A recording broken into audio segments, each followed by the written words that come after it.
My name is Sanson. I'm a director at DP Architects. I've been in this profession for close to 18 years, since I first graduated. What inspired you to study architecture? I was quite intrigued or fascinated by all these tower cranes in the buildings, when they're in construction rather.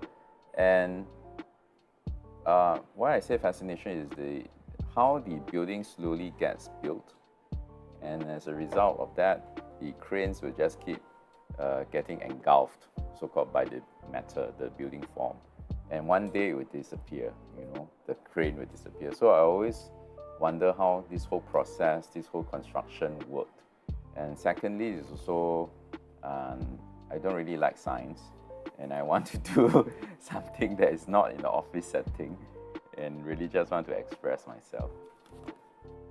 3 words to describe your time as an architecture student. Relentless, repetitive, at the same time critical. So that was, I think, most appropriate. Now that I'm practicing, the same 3 words, except I will replace repetitive with realistic. Can you share with us one of your most memorable anecdotes you had as an architecture student? Most memorable. We are very close-knit, and we stay all the time in the studio. We will go to the supper stretch, what you call the supper stretch. Actually, last time we call it feng sing. Now you call it supper stretch and don't know what other term you'll use. But to us, it's always feng sing.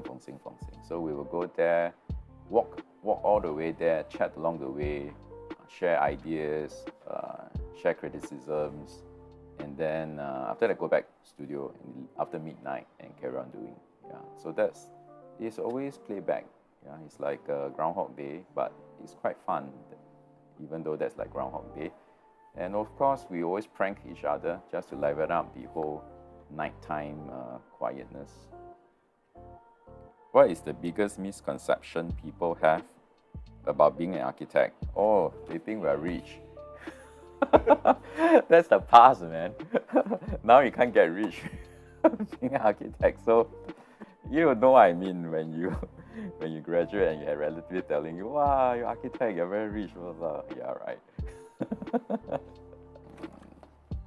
What do you think is the biggest difference between the education you received as a student and the education students now receive? The students are more vocal, social media, TikTok, Instagram, YouTube, so there are a lot more resources. So I think what is good is the students have more outlet for expression, and of course indirectly translate to maybe more critical design, maybe more exploratory design, maybe. Has it changed the way you practice? Yes, because clients are getting more and more savvy, more and more knowledgeable. They know what to look out for. In fact, a lot of architects or even graduates, right, they will cross over to become developers. I won't call it the dark side, maybe it's the bright side. It depends how you see it. They know more, so they will know what to look out for, and as a result, we need to constantly upgrade, evolve, renew, approach the way we approach architecture in order to connect with the generation change. Based on your experience, what do you think is the most important thing students should take from the architecture education? I always hope that the students will question more, be self-critical, develop your own, or even adapt and morph it and change it, and come up with your own guidebook, your own rule book, your own methodology, how you want to approach architecture, And you need to also ask yourself, why do you want to do architecture from time to time, Because it doesn't mean you start this course, you must end up being an architect. You got to move beyond that. That's the old way of thinking. You can do many other things. So don't be so stressed out by all these things,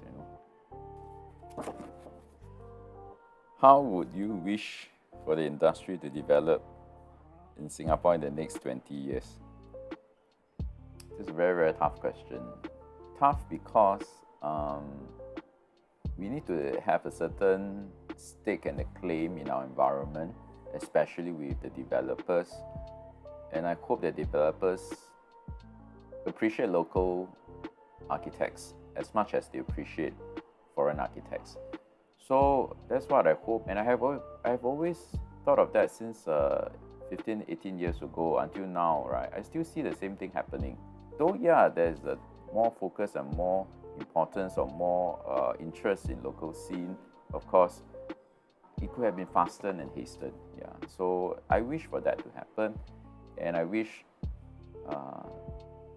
that you guys will be, the young generation will be the ones to also push it even faster, because you got to be more passionate about it. It's cliche again, but you have to do it, and then question more in terms of not being critical for the sake of being critical, question, and then after that, all right, propose something, yeah, offer an opinion, offer a solution, alternative, yeah, then spark dialogue, right? You can be critical, but at the same time, you must know what you are talking about. If not, what's the point? Yeah. Okay, it's a long answer to a short question.